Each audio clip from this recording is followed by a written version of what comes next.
C'est beau, hein? Oui. C'est un cèdre, ça vit longtemps. C'est magnifique. Il sent la lavande.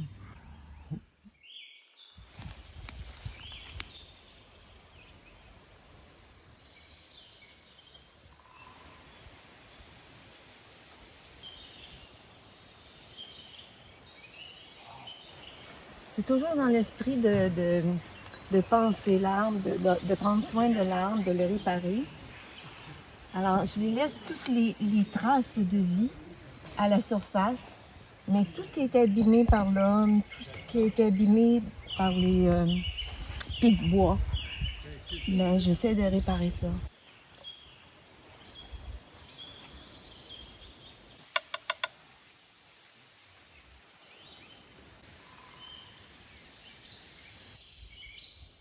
Vu que mon arbre est mort puis que ma mère est morte, moi je me suis dit, l'arbre il est mort mais il continue à vivre parce que il va nourrir les oiseaux, il va aller abriter les insectes. Et puis je suis partie comme l'idée de l'anneau aussi de croissance de l'arbre. Fait que j'ai travaillé autour du cercle. Juste manipuler les affaires, c'est le fun. Une espèce de monument à l'arbre mort. Mais cet arbre-là, tout est mort aussi. On va sûr qu'il y a un lien.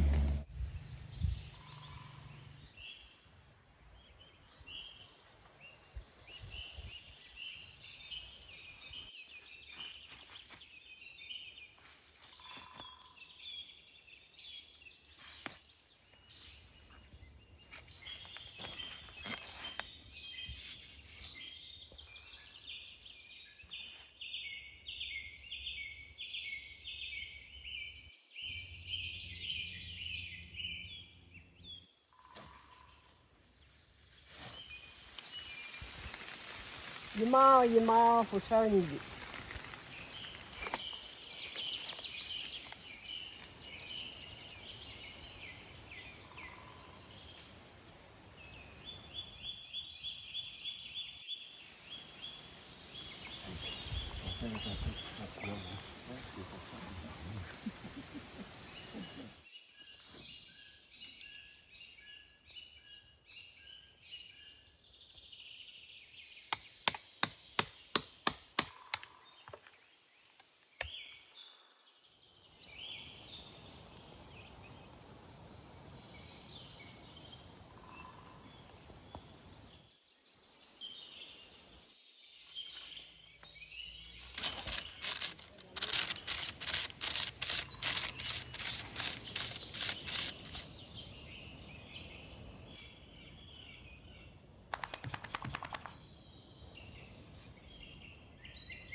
Fait que je suis partie avec des étapes de vie.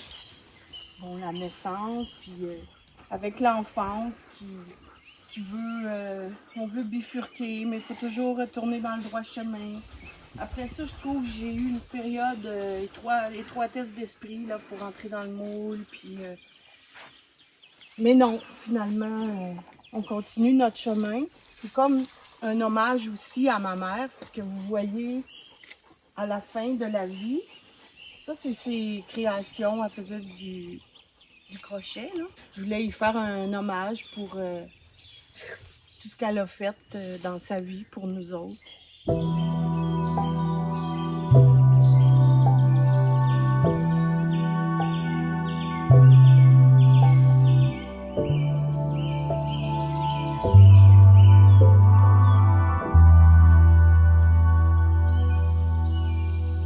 D'une part, je suis venu ici sans idée préconçue, sans savoir trop le tout. Puis je trouvais que c'était l'esprit de la forêt qui est habité. Un totem à quelques personnages, La tête de vache, c'était peut-être la seule chose qui me venait à l'esprit parce que c'était un petit peu un témoignage de l'origine de tout ce qu'il y avait ici. C'est de l'agriculture et de tout ce qu'on on pu travailler fort, les gens qui ont fait des tentatives. Puis mes personnages, ben, je trouvais que c'est un sourire à la forêt. Puis il n'y a pas plus de sens que ça, c'est pas important. Alors, je me lance. Pour moi, je l'appellerais El Brujo, le sorcier. Le sorcier. C'est l'impression que j'ai eue. Oui.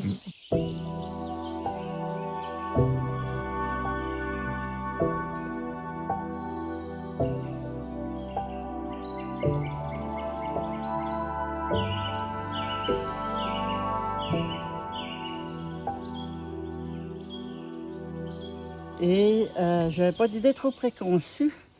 Et le soir d'avant, dans une conversation avec Solange, ça m'a inspirée. Il y avait la mort, mais il y avait qu'est-ce qu'on fait après. Et ça m'est resté. Et j'avais mon arbre mort. Et le après, ben, il y a le tas qui est là, qui ratisse et qui finit par disparaître, mais donner vie à le verre qu'on voit à côté. Ça tombe. Entre les deux, il y a plein de vie, plein de mouvements qui se passent. Et les fils de laine, ben, représentent un petit peu les toiles d'araignée, les liens qui se font.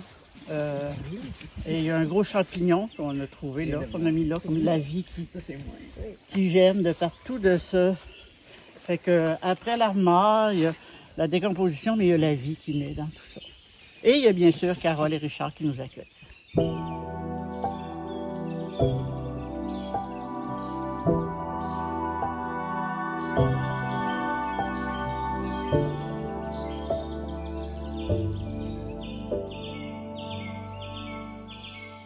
Moi, je suis arrivée sans... je voulais absolument pas savoir d'avance ce que j'allais faire. Puis, je pense qu'on en a un peu parlé. Je vous ai dit, moi, la seule idée de... C'est pas une idée, là. Je voulais travailler avec un niveau laser pour être capable d'avoir des choses qui sont au même niveau des yeux à peu près sur les différents arbres. Et je m'étais donné une règle, c'est de ne pas utiliser de matériel d'artiste. Donc, de travailler avec des choses qui poussent ici ou qui viennent d'ici. Et c'est les arbres morts, mais qui sont pas tout à fait... qui sont pas vraiment morts parce qu'il y a de la vie en dessous, il y a de la moisissure, il y a plein d'insectes qui vivent dedans. Mais pour moi, c'était un jeu aussi de nature et de culture. C'est-à-dire qu'on a tout le dessin qui est fait par la nature, cet enchevêtrement-là. Et moi, j'interviens avec quelque chose de très, très, très linéaire, très rigide. Mais c'est un travail qui m'a reconnecté avec ma formation de base, qui est une formation de sculpteur. Et ça fait des années que j'ai pas fait de sculpture. Puis peut-être que c'est là où je vais avoir le plus de plaisir, encore plus qu'avec la peinture. Qu'en sculpture, c'est beaucoup plus viscéral, c'est beaucoup plus un travail de matière. Puis une réaction à ce qui se passe, plus encore qu'en peinture. Fait que je suis très, très heureuse de mon week-end. J'ai comme renoué avec quelque chose en moi que je n'avais pas touché depuis 4-5 ans. Yes. Bravo!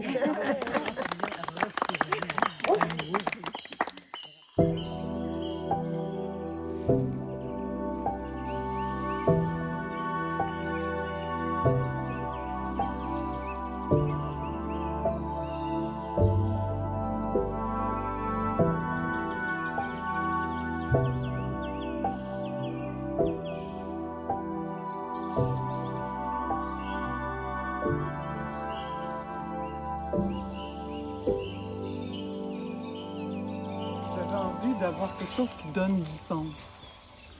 Puis la seule chose avec quoi je suis partie, c'est un dessin qui était un peu dans ce genre-là. Puis après, je suis partie. Puis en bout de ligne, j'ai voulu le cèdre parce qu'au départ, c'était cet arbre-là. Puis le cèdre, pour moi, c'est un arbre qui est fort, qui est bien ancré, qui dure longtemps. Puis en même temps, donner du sens, on ne peut pas donner du sens tout seul. On a besoin d'autres. Parce que lui, je l'utilisais tout le temps pour tresser mes cordes et tout. Donc, je l'ai rattaché à lui parce qu'effectivement, donner du sens, c'est aimer, c'est être. Puis, le lien entre les deux. Puis, j'ai mis aussi, bon, moi, je ramasse, je ramasse des roches, puis Avec je des ramasse cœurs. des roches qui sont naturellement en forme de cœur. Oui. Donc, j'en ai mis une ici, avec lui. Puis, j'en ai mis une autre ici, avec lui. Puis ici, tu as plein de petites branches qui partent dans toutes sortes de directions, les branches d'arbres secs. Et il y a ce lien-là avec tes petits clous. Alors, c'est le clou de l'édition 2021.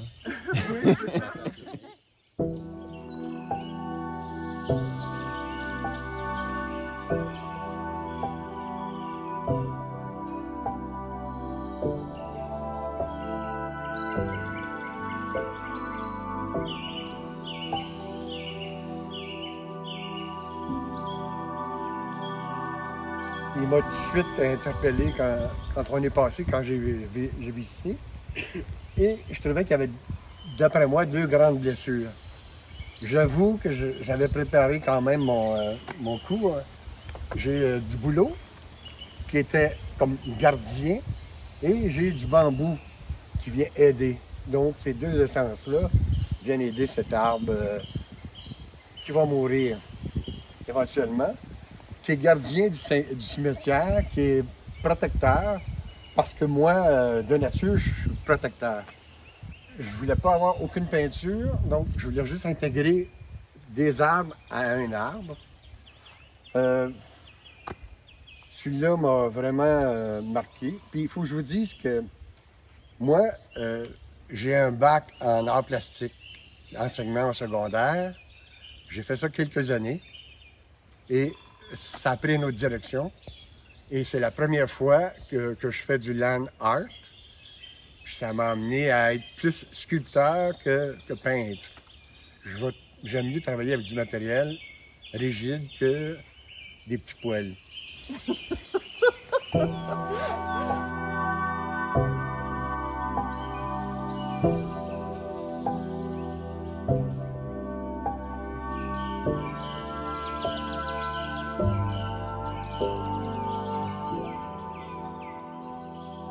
Non, mais moi, j'aime la forêt. J'aime des fois que c'est minimaliste, c'est des pierres que j'adore, c'est des textures que j'aime. Puis c'est le chemin. Parce que moi, je voulais créer un chemin des arts. Le chemin de la liberté, le chemin de la plénitude. Mais moi, c'est sûr que j'ai une influence autochtone. C'est sérieux à un point tel que j'ai lu, j'ai été dans... tu sais, j'ai vécu des choses avec les Autochtones. Probablement, c'est ce qu'ils faisaient, eux autres, comme art. Ouais. Moi, écoute, mets un enfant dans le bois, puis il va te produire quelque chose de semblable. Tu sais, c'est naturel, c'est pas... Tu te poses pas 1000 questions, tu sers de ce qu'il y a là. Puis, en tout cas, moi, c'est sûr que c'est là. J'essaie de l'enlever.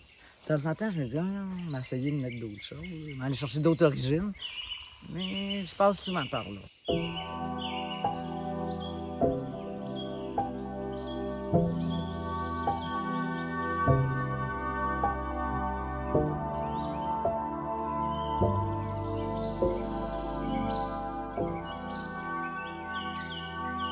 On appelle ça un arbre mort, mais c'est probablement une fausse image. Vous voyez, comme d'autres l'ont dit, la vie qui est alentour. Vous voyez même la vie actuelle, mais vous voyez sa vie passée. Vous êtes dans le cercle de ce qui était son champ d'opération.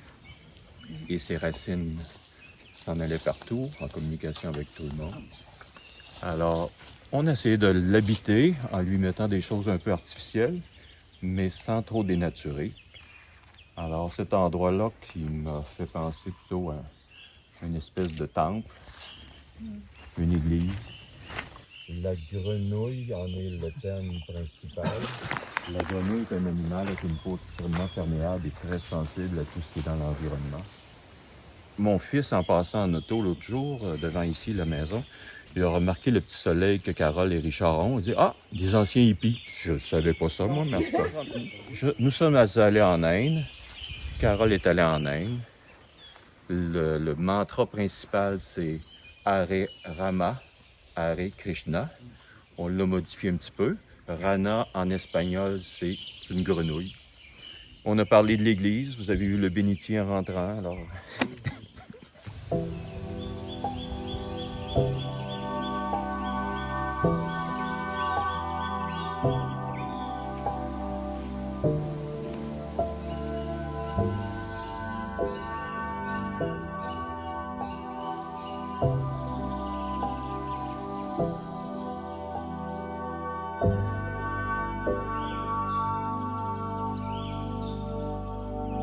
Moi, j'ai regardé beaucoup l'arbre avant de débuter.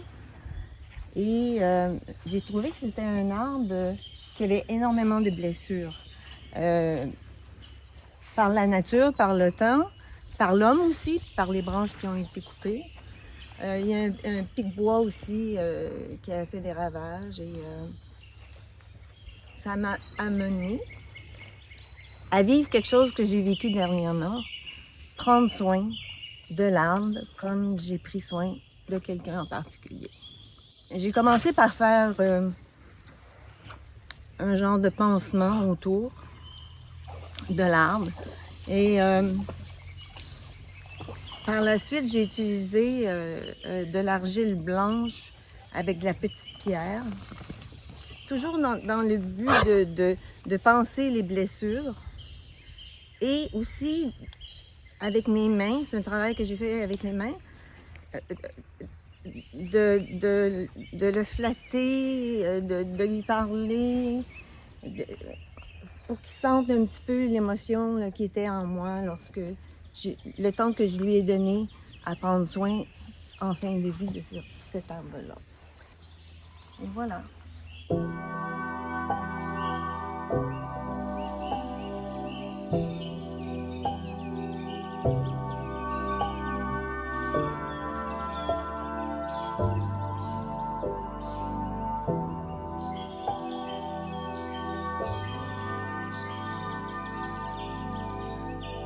La thématique, c'est l'empreinte, l'empreinte au pluriel du souvenir.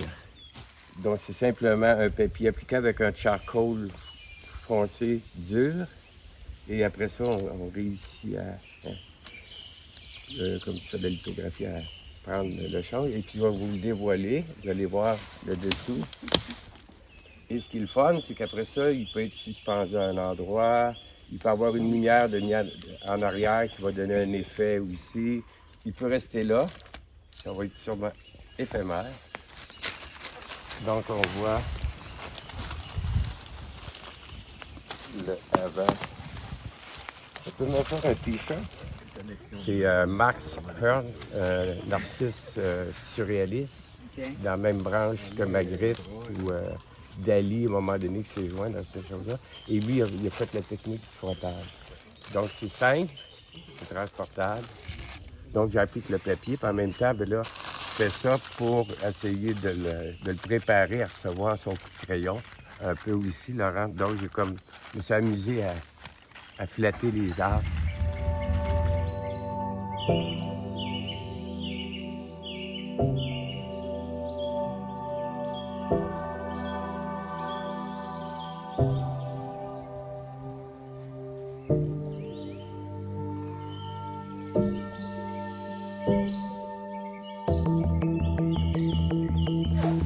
C'est drôle. Vous pouvez parler, hein? Il se prête ça que ses lunettes, ça fait assez extraterrestre. Regarde ce que tu me fais faire, là, je suis toute mêlée. T'es pas banqué par en arrière? Bon, ben, arrête de me filmer, ça m'énerve. Le docteur m'a échappé quand j'étais jeune et mes synapses ont fait des connexions anormales. Tu vas y aller, Martin. El brujo. Brujo. Brujo. Avec un petit J pour ton petit espagnol. T'as déjà posé comme malgré, non? Non, j'aurais pu. La courgette, là, elle repousse. Il paraît que je suis pas soignable. Oui, j'ai des marques. Hier, j'avais des marques.